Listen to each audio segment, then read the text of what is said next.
ये बात हजरत हकीम लुकमान ने अपने बेटे को भी कही थी। कहा क्या बेटा, अल्लाह ताला जब किसी बंदे पर कोई मुसीबत नाजिल करता है तो उस बंदे को चाहिए कि उस मुसीबत पर सब्र करे और शुक्र करे। उसने कहा कि अब्बा जी सब्र तो कर लेंगे, लेकिन शुक्र किस बात का? कहा कि शुक्र इस बात का करे कि ये मुसीबत जो अल्लाह ताला ने हमें दी है, इस मुसीबत के जरिए बाद में आने वाली बड़ी मुसीबत से अल्लाह ताला बचा लेता है। वो बेटा कहने लगा हमें कैसे पता चलेगा कि ये मुसीबत बाद वाली मुसीबत से बचा रही है? फरमाया कि वक्त आएगा तो तुझे पता चल जाएगा। एक वक्त गुजरा, हकीम लुकमान अपने बेटे के साथ घोड़ों पर बैठकर लंबे सफर पर रवाना हुआ। फरमाया कि इतना लंबा सफर था कि घोड़े थक गए, सफर से इनकार कर दिया।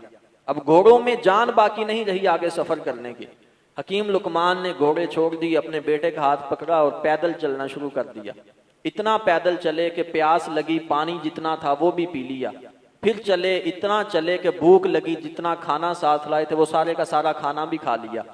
फरमाया कि चलते जा रहे हैं दोनों बाप बेटा। रास्ते में कहीं लकड़ी पड़ी हुई थी, नुकीली लकड़ी थी, वो उस हकीम लुकमान के बेटे के पैर में लगी, पैर से आर पार हो गई, खून बहने लगा, जख्म हो गया। अब वो हकीम लुकमान अपने बेटे को लेकर बैठ गया जमीन पर। सुबह से शाम तक बैठे रहे, पैर को देखते रहे, जख्म साफ करते रहे। कहा कि शाम का वक्त हुआ तो बेटा कहने लगा अब्बा जी आप तो कहते थे कि मुसीबत पर शुक्र करना चाहिए, इतनी बड़ी मुसीबत आ गई कि हम सफर ही नहीं कर सकते। मेरा पैर जख्मी हुआ, सुबह से शाम तक हम यहाँ बैठे रहे, अगर पैर जख्मी ना होता तो हमने कहाँ के कहाँ पहुंच जाना था, कितना लंबा सफर तय कर लेना था। तो इस मुसीबत पर शुक्र कैसे किया जाए?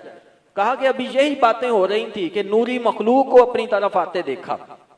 जब वो मखलूक हकीम लुकमान के पास आई तो हकीम लुकमान ने कहा कि मैं अल्लाह की मखलूक कौन हो, हमारी तरफ क्यों आ रहे हो?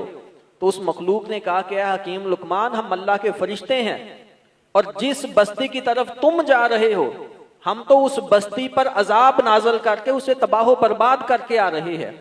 तो कहा कि ये जो मुसीबत आई है तुम्हारे बेटे पर कि उसका पैर जख्मी हुआ, सुबह से शाम तक तुम बैठे रहे हो, अगर ये मुसीबत ना आती तुम चलते रहते उस बस्ती में पहुंच जाते, उस बस्ती में अजाब आता तो अजाब के साथ तुम दोनों बाप बेटे को भी गर्क कर दिया जाता।